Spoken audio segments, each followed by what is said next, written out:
Fight family, guys, gals, and non-binary pals. We're happy to have you here. It's Sunday night, time for a Street Fight call-in show. The number to dial is 614-655-3887. It never changes, so if you can't call in tonight, save it for later. We want to hear about your work stories, your dare stories, your drug stories, anything you want to share. Me and Brian are here for the next 3 hours on WCRS LPFM to talk to all y'all. We are the number one anarcho-comedy radio show on any station across the nation. We've been doing it for 10 years now, and it's only because of all of you.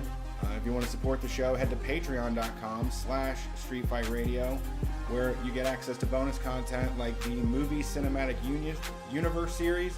And coming up in September, it's going to be the start of Shocktober, so make sure you're subscribed.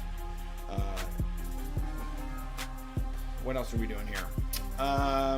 Right now, everything is dying down. We just finished up the fundraiser for the Hopi Tutsqua Permaculture Institute. It's still up right now, so if you want to go buy patches or stickers, you got until midnight. More likely, you got till Monday on midnight. And all that money, we hit our goal to pay for labor and parts, so all that money is going to the Institute. You can find that at store.streetfightradio.com, along with stickers, patches, and t-shirts from the number one anarchy comedy show on any station across the nation. How's it going, Brian? I am still recovering from the gathering. I'm good. I'm a little bit tired.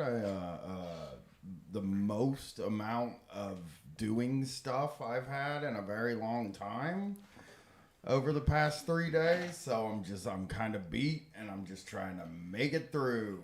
I'm trying to get on the other side of this live show on Thursday night in Columbus. Once I'm on the other side of that, I can take a couple days and catch my breath again. But I got shit all week this week. That's true. The gathering was amazing. I was so impressed by it. It fucking blew me away. Best festival I've ever been to, for sure. Yeah. There's nothing comes close to it, really. Like if like as just like a street fight sort of thing, like where it's like you're hanging out at this place where there's no laws, there's no rules, there's no laws, and people are they're just doing what they want to do. It's crazy to see people being able to just do what they want to do. Yeah, to go to a place where people are walking around with cardboard signs that say blow, dabs, ecstasy, acid, mushrooms, and nothing. I didn't see anything too insane. I didn't see everybody could handle themselves for the most part. Yeah, nobody was too. I mean, some of the fireworks people were a little much, but what are you gonna do, man? Sometimes you gotta fucking sometimes you gotta deal with, you take the good with the bad. Sometimes you go somewhere and people are just gonna shoot fireworks randomly for the entire time you're there. That's just part of life. Yeah, I've never been to a concert where someone was skateboarding in the pit and someone was setting off fireworks while someone was also twirling fire. Yeah, it was a pretty spectacular show, and the crowd brought just as much of a spectacle as anything else. There was a guy that had the money stapled to him. Like, you could take a stapler and staple money to him. There was a kick me in the nuts for $20 guy. Yeah, that guy was cool. I mean, I don't know if he was doing a carny trick or he was wearing a cup. It's definitely a possibility that he was wearing a cup, because I'm going to be honest with you, I haven't seen a lot of guys take kicks in the nuts as hard as he took without being affected by it. I mean, he could be an incredibly strong-willed individual, which, hey, I would love to not have that weakness dangling between my legs. I would love it if I could take a kick in the nuts and just be like fine with it. Yeah.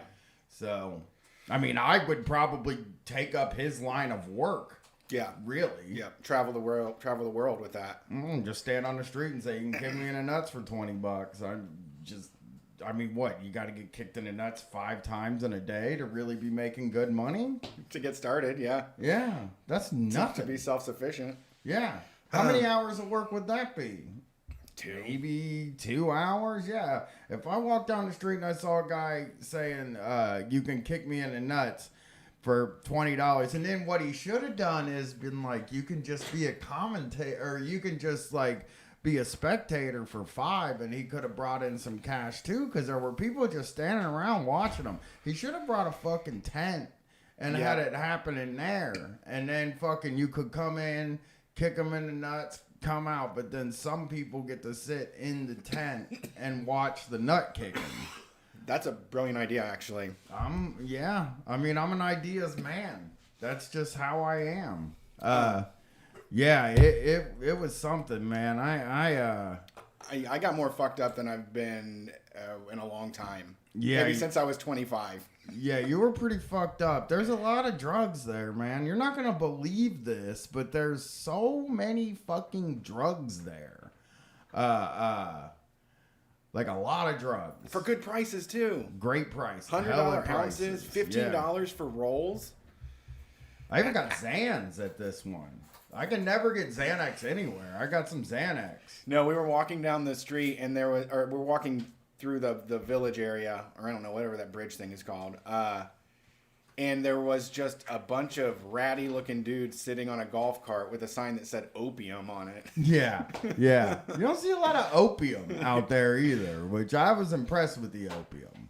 Yeah, they also should have just had a tent and let people smoke opium and hang out in it all day. Yeah, I didn't see anybody hitting the opium. I think they were just selling pills. I think that's the opium they were selling. Opiates. Opiates, yeah. Yeah, that's a good point, because that's where I bought pills. So, yeah. They were like, they were like sitting there with a sign that said opium, and I was like, I've never seen opium. I think I've seen opium like twice in my whole life when I was like a teenager. It's just not something you run into. And I didn't smell opium, which I do know the smell of because I have smelled it before. I have hit it. I've smoked it. And like, I didn't smell it. So there's no way that they had opium. But there is also a way. They had Xanax, and I just was like, hey man, you got any Xanax? And the guy was like, yep. And he sold me 3. And then I got nervous. And I was like, I don't know if I should take these. So I went to waterbeds and stuff in Columbus, Ohio, and I got a fentanyl testing strip and tested them, which is the most adult thing I've ever done in my life. Yeah. Because I was looking at you and I said, man, you can't do hard drugs. You don't want to die, dude. It's a lifestyle. Yeah. Yeah, as a grown-up, man. A definite grown-up. Feeling really good about myself for making the choice to go fentanyl testing strip on that ass. Because, you know, that's the first time I've ever made that choice. And probably not going to make it a million times. Because, like, how many times am I going to do hard drugs? But I was just like, you know, I just went and tested it. I felt real good about myself. It was like, I got married. I had a daughter. And I did a fentanyl test. Now you do fentanyl test some drugs. Yeah, I get it. I'm like a fucking king now. I feel great about it. Yeah, I did like 5 hits of acid on the first night, and then like 5 hits of acid plus 2 rolls, 4 blunts, and a pint of Hennessy on the Saturday night. And by the end of it, I couldn't even fucking walk. Yeah, like my back hurt from standing all day, and I was just so far gone. Yeah, it was amazing. Yeah. And we were watching wrestling. We were watching the Battle Royal at like 3 a.m.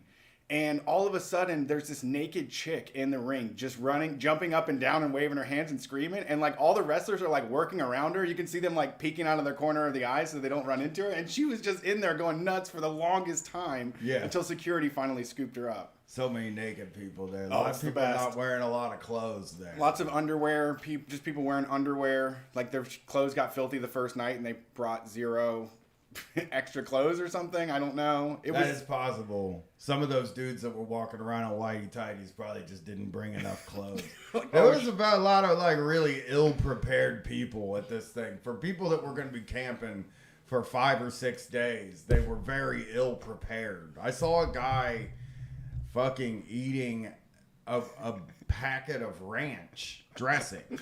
Like literally. Sipping like on he was holding it in his hand like a cup, and he was just like sipping it up, and I was just like, I guess he didn't bring food or enough money. I mean, because I used to go to like Ozfest and shit like that, and never had money to eat, and I would just be hungry all day. But you can't do that when you're spending, you know, a few days there. You got to have some money set aside so that you can eat.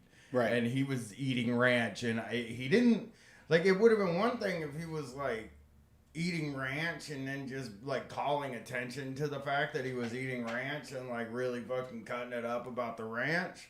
But he was not like putting on a show or anything. He was kind of just standing by himself eating ranch, watching the show.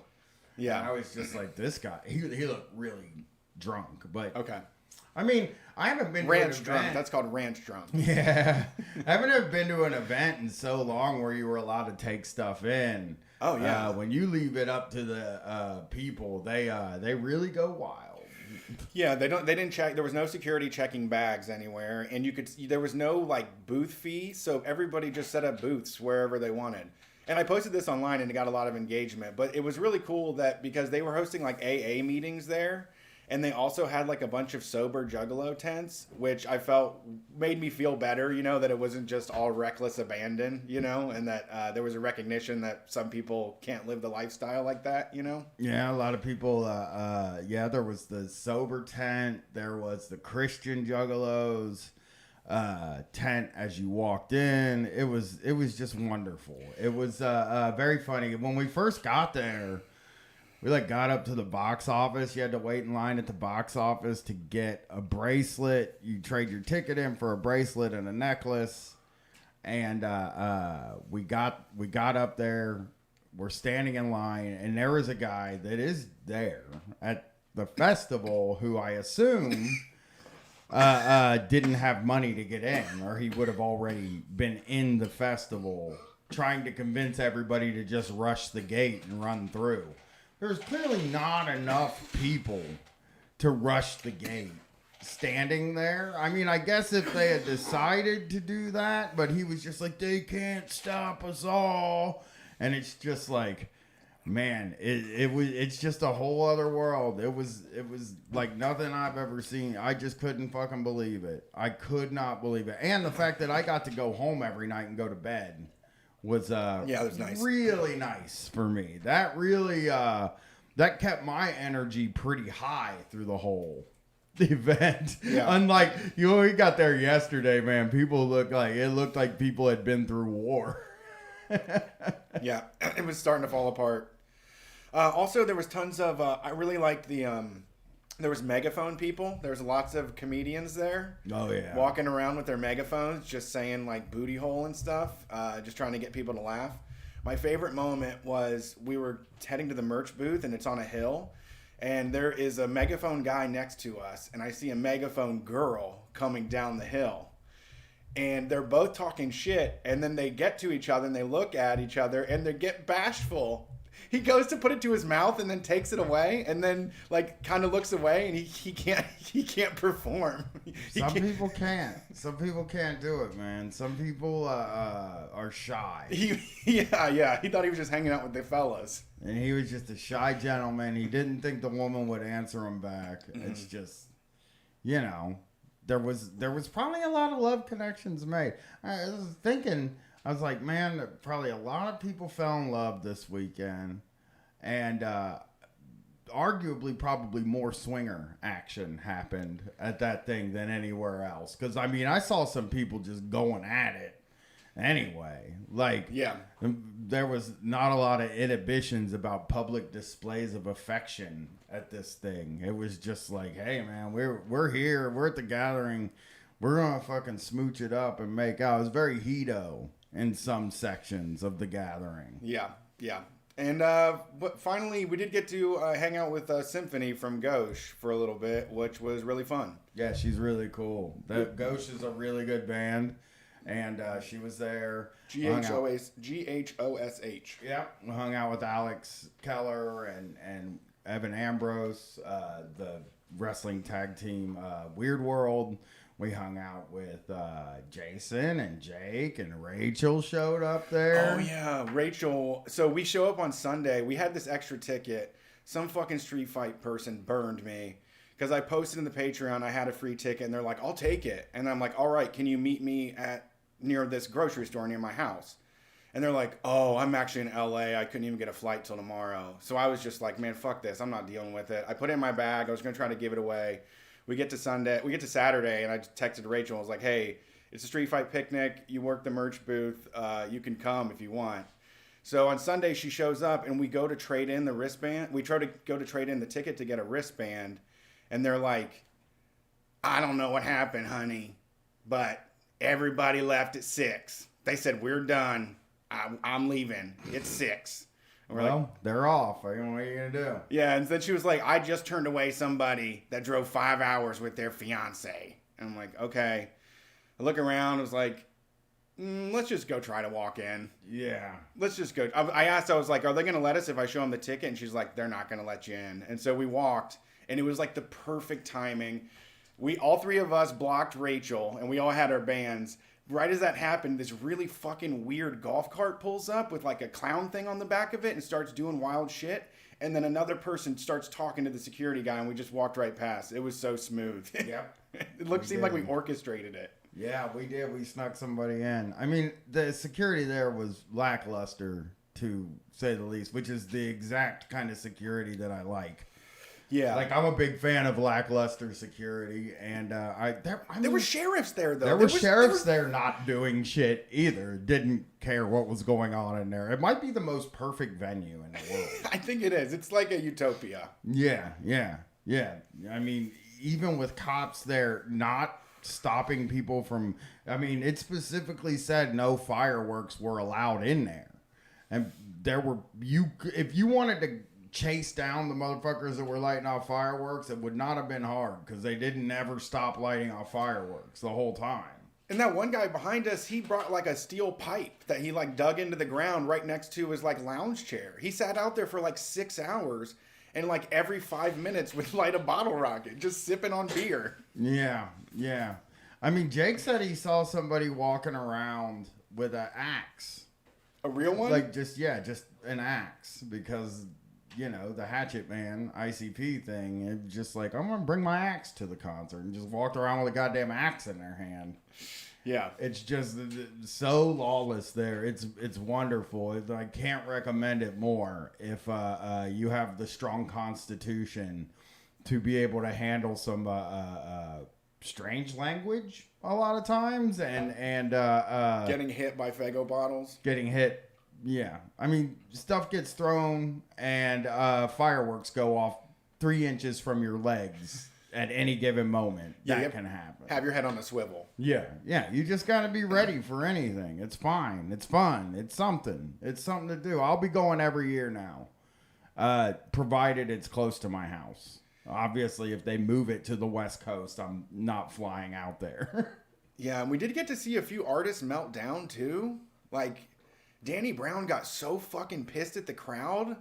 And to be honest, I was kind of surprised because it was kind of socially distanced. Like, people were not pushed up against the gate like they are at any other concert. So I guess it didn't get as wild, maybe because of that. And then all of a sudden he goes on this rant about how Juggalos don't go hard anymore and that they're acting like a Coachella audience. And he's like, I guess the gathering went commercial. And he's like, all right, motherfuckers, this is my last song.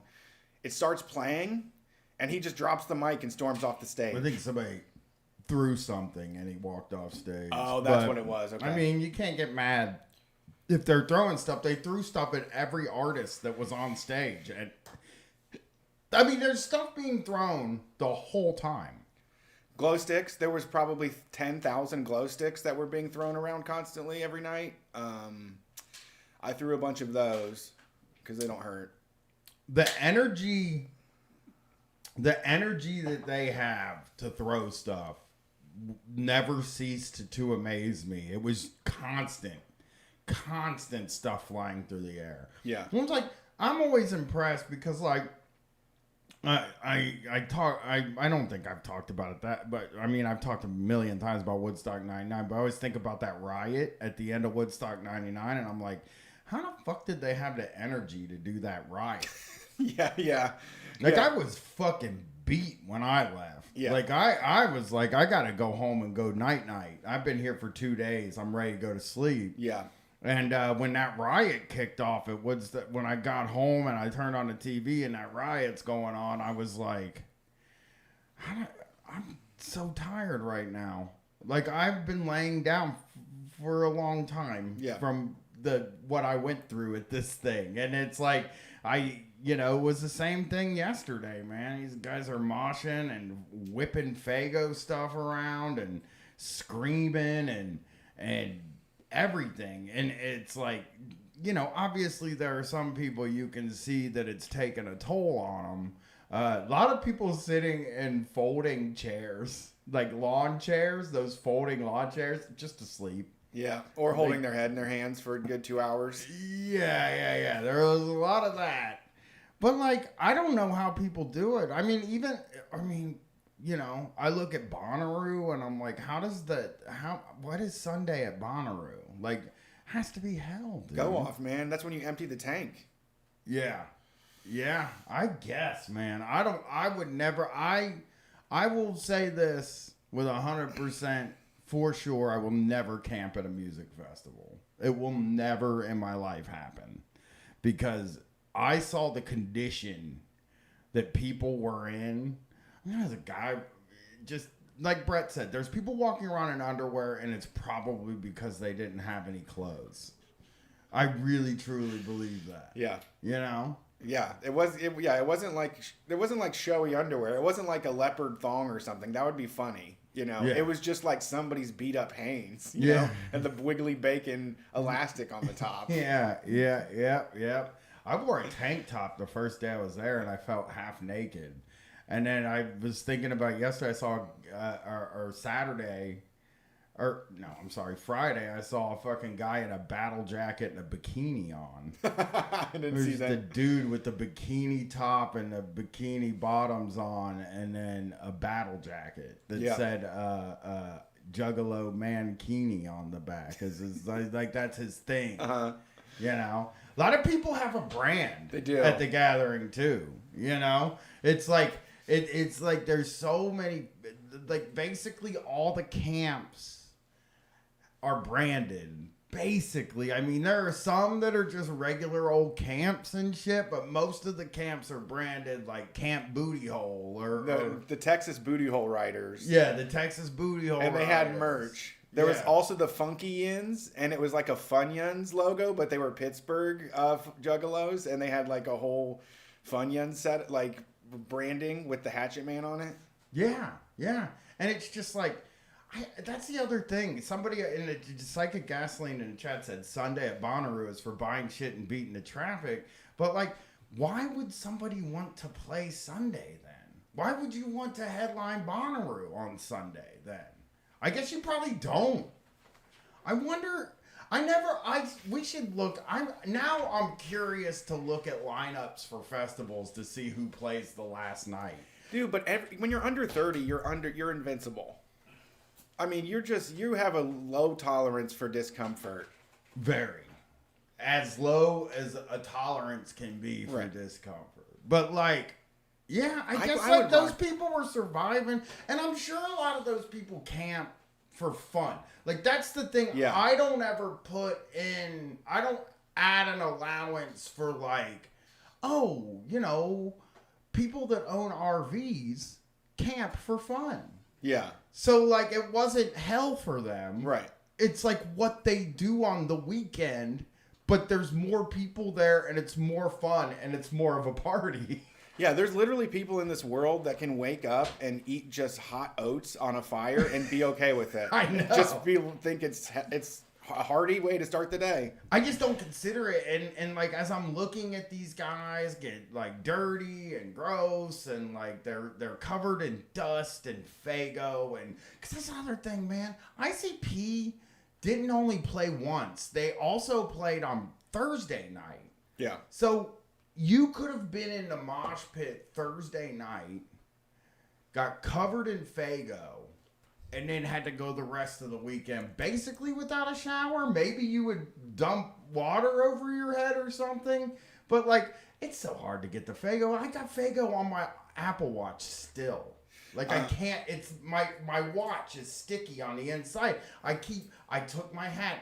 Very smart guys. You know, Hype Beast Brian decided like I'm not gonna get Faygo on me, so I'll just wear my Supreme hat to the gathering. And got Faygo on me. And I don't know how to deal with it. I got it on my shoes, so I'm wearing my old shoes now. But, like, I don't know how to deal with it. So what I did was I just went home, took my hat off, took my watch off, and took my shoes off, and ran them underwater in the sink and threw them on the back porch. And they're still there.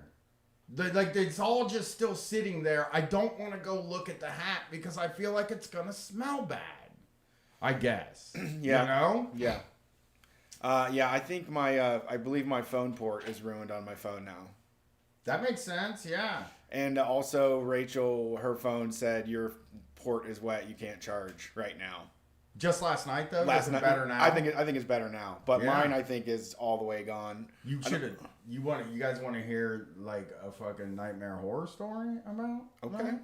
So I'm standing there, and I'm in that mosh pit, and fucking I'm going nuts, right? I'm like having a good time. I'm singing all the song, "Come see the show, Big Top Show." You know what I mean? Guy behind me whips around a Faygo. I'm like, yeah, you get Faygo on you when you see ICP. That's the way things are. It gets on my backpack, and then I think about it, and I'm like, I have 3 Xanax in that backpack, and I freaked out and ran out of the fucking pit and put them in my pack of cigarettes and jammed them in my... Because I also went and was like, I'll just give my bag to Jake, and then it won't get wet at all. So I ran out and went to hand it to Jake, but then when I got out there, I was like, dude, you gotta get back in that pit, man. Yeah. And so he came with me, but yeah, I thought my Xanax was gonna get Faygo'd and melded, and I was gonna be really sad about that, because you know how often I get Xanax? Never. Yeah. I got 3 bars right now, and I'm just sitting around like Xan. Like at the end of the show, you will see me reach into my bag, Papa Xan, Mr. Papa Xan. And then last night, I was like, I'll take it. I tested it with the fentanyl strip, and I was like, it's probably still fake. So I'll just take 2, like, pieces instead of just breaking off 1. I broke off 2. I just popped it in, and I was like, it's probably just sugar pill, you know? Okay. That's what I was thinking. Woke up this morning and there was ice cream sandwich all over my bed. What? Well, I must have done something with ice cream sandwiches in bed. I know that I had an ice cream sandwiches in the refrigerator, and I know I woke up and there was black cookie from ice cream sandwich and ice cream all over my side of the bed. So luckily I'm the latest sleeper in the house. So I just ripped everything off the bed and changed the sheets. My wife hasn't even noticed yet. Okay. I'm hoping that dairy didn't soak through. Yeah. Fuck. Dude, I should have taken a picture of the sheets. It looked like I kind of shit myself. Yeah. I was wasted though, because like we were watching this thing on TV. And she was like, well, I'm going to fall asleep. And I was like, I'm still going to stay up, man. I'm going to let it ride. And then I just, I left it on the menu on Hulu. And then didn't do anything. And then my wife was like, Brian. And I was like, I'm watching TV. And she was like, no, you're not. And I was like, how do you know? And she said, because you're fucking snoring. I said I was watching TV. I was holding the remote in my hand with the thing on. I was just going nuts, man. TV in your brain. I had the best night last night. You know, I got to see ICP. I got covered in Faygo. I had a really good time with my buddy. And we just had the best weekend. Me and Brad had the best time. We were going to buy art, but we wasted all our money on drugs. I know. It was so crazy. If we get $100 and be like, I only have $5 left. What's happening? Yeah. We were like, we each got $100, and then about a half hour later, Brett handed me another $100, and he was like, I was like, I don't need this. I still have $100. And he was like, well, if I take it out, I got to give it to you. Yeah. I'm more spendy. It's easy for me to spend He money. went off spending. He went off spending, all mad spending. Because I ended up giving him $20 for these insane daiquiris he was drinking all weekend. This was outlaw. They had outlaw daiquiris, everybody. Yeah, speakeasy daiquiris. And it was like this, the lady was like real, like a real character. And then she was like, all right, honey, that's $12 for the daiquiri. I take it you don't want a virgin one? And I'm like, no, ma'am, give me the rowdy one, please. And then she pours in like just a shitload of Everclear into the bottom of the cup before she pours the slushy on top. Yeah, so I handed Brett a $20 bill to get a daiquiri. And let me preface this by saying, like, Brett looked at me and said, I'm going to go fill up my water bottle. And we walked up to go fill up Brett's water bottle, and he was like, oh, you know what? I'm just going to get a daiquiri. So yeah, he was like, I don't have any cash. I was like, here, I handed him the 20. And then as I was leaving, Brett was so wasted in a way that I have never seen him. Okay? Like, there are other people that, like, I don't think anybody's ever seen Brett like this that I know, because I've never seen him like this. And I've been on tour with the motherfucker. I've been hanging out with him pretty regularly. And I kept saying, are you okay? And he was like, I'm fucking... First of all, you looked at me and you said, I'm flurbering. Or something like that. I don't even know what it means. Flaneuring. He goes, I'm flaneuring. I went like this. I was like, man, you know, I wanted to go home and watch CM Punk debut. And there was nobody really playing Friday night that I wanted to see. So I was like, you know, I'm going to probably take off Friday. And I go to Brett. We're hanging out with Symphony from Gauche and everything. And we're kind of just hanging out. We're having a good time. And I'm like, you know what, dude? I'm going to go. I'm ready to go home. You ready to roll? And Brett was like, I'm staying here. And I was like, okay. He was like, I got to come to your car and get some stuff. Which, by the way, no idea what stuff he got from my car. Because his keys were in my car. Like, he left his keys for his house with me. And a bag of clothes. And his sunblock, which saved my ass because I didn't have any. So I just used some of his. But so then I go like this. When we get back to the car, we're talking. He's like, yeah, man, I'm just, you know what, man? 36 hours, dude. I'll just stay up for 36 hours. And I was like, you don't have to do that.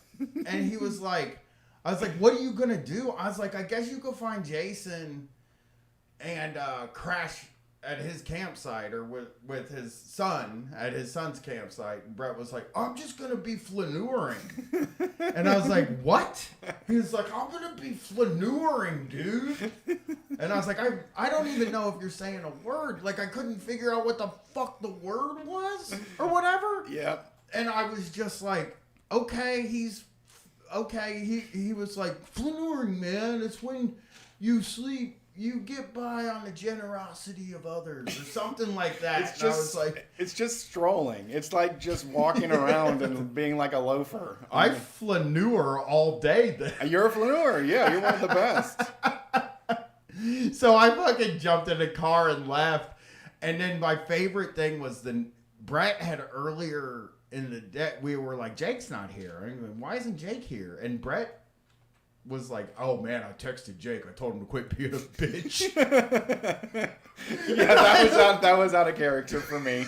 It was very weird. I have never seen Brett act like that in my life. It was like, I told him to quit, you know. And so Jake must have felt a lot of pressure to come up that night. And he came up after I left. Okay? So I fucking left. And he was like, Jake texted me the next morning and was like, yeah, I brought Brett home at like 5:30 in the morning. His keys are at your house, so he's sleeping on my couch. I slept on an air mattress. Yeah. And it was just so funny to me that, like, I was like, why are his keys in my car? Like, why did he leave his keys of all the fucking things that you could do without? Your key. But Brett was going to flaneur. Yeah, I was backing myself into a corner. I didn't want to weigh out. Brett No parachute. Brett was planning to flaneur, so he didn't need his keys or anything like that. So yeah, on my way out, I handed him another 20, and I was like, "I'll see you tomorrow, dude." It was so funny. I felt like the adult for the first time in my life, though. The fact that like Brett was out of money and I was handing him money, like it felt that's always on the other side of that. Oh yeah, equation in my whole life. Like I'm the one that spends all the fucking money, and then I'm like, "Where's all the money? I want some more money."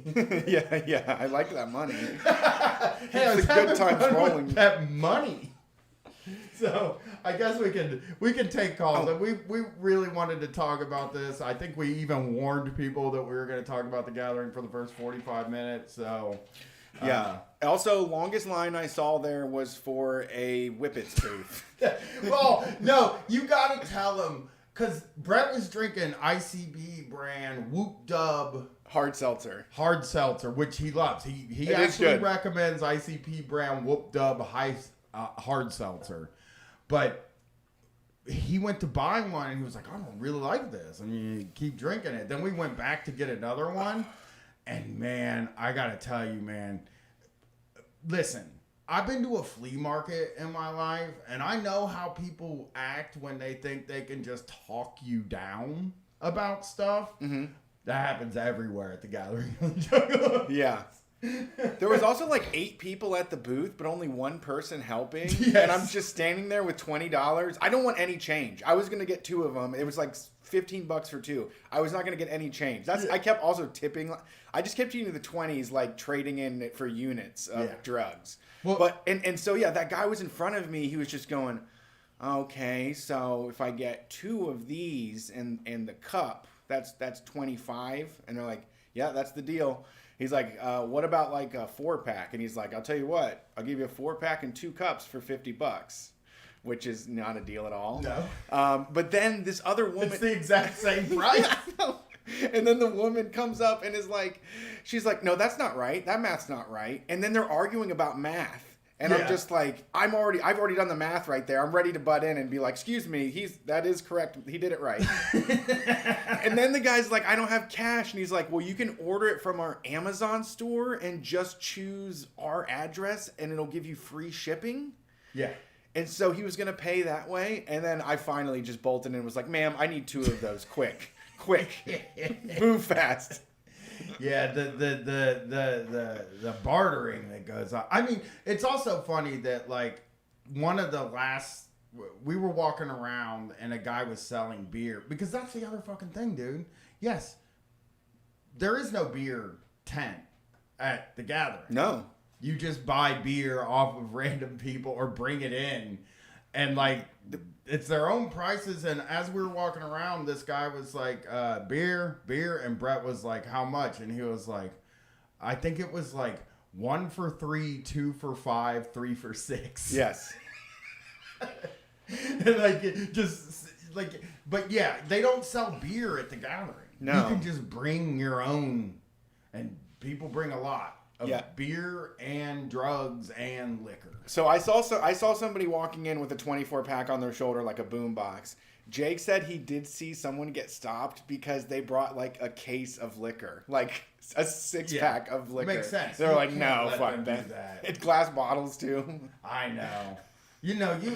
I mean, ideally they would make glass, but I mean, guys, I have never in my life, and I'm serious about this, I have seen it in my life, obviously, but so many people chugging out of Crown Royal bottles and out of Jägermeister bottles, where it was just like, you can sip that and you get drunk too. You will also get drunk if you just sip that all day. You don't have to drink it all at one time. I saw a guy with a fucking flask that was 2 feet tall. Wait, in the same flask shape? Yes. It was like a novelty flask? Yes, he was sitting right in front of us, and he was just drinking that fucking flask and just smiling and shooting off bottle rockets. It was crazy. Yeah, lots of candy too. Everybody, some people drank pop, I think, for the whole weekend, just Yeah. only Faygo. Yeah, you can call in. We'll take calls in just a second. But yeah. I would love to see a picture of the amount of sugar that gets consumed at the gathering of the Juggalos, because again, Like an infographic. they drink Faygo. A lot of them just drink Faygo all weekend if it's not beer. And then like people are so generous and they'll put free snacks out. Like, but every time you go look at the snacks, they're all candy. Yeah, we were. I saw a guy walking around with a belt on with Dum Dum suckers all the way around the belt, and he was just eating a sucker. Like, that's just sugar for sugar's sake at that point. Yeah. So, yeah. I guess we can take calls. Now they're asking if they can call. We've gone too long, Brett. We did it. We've gone too long. Thanks for calling Street Fight. Who are we talking to tonight? Hey, this is Bear in Georgia. Bear, what's up? What you got your guy selling now? Let me explain. Oh my God. Let me explain to Brett, because he missed the last call. Bear is the dude that got the job at the rolled ice cream place. Okay. And then got the guy to sell bagels. Yes. And then he got the guy... What was the last thing you got him to sell, Bear? He was doing coffee too, so coffee and bagels. And breakfast bagels. sandwiches. And what? Breakfast sandwiches. Breakfast sandwiches.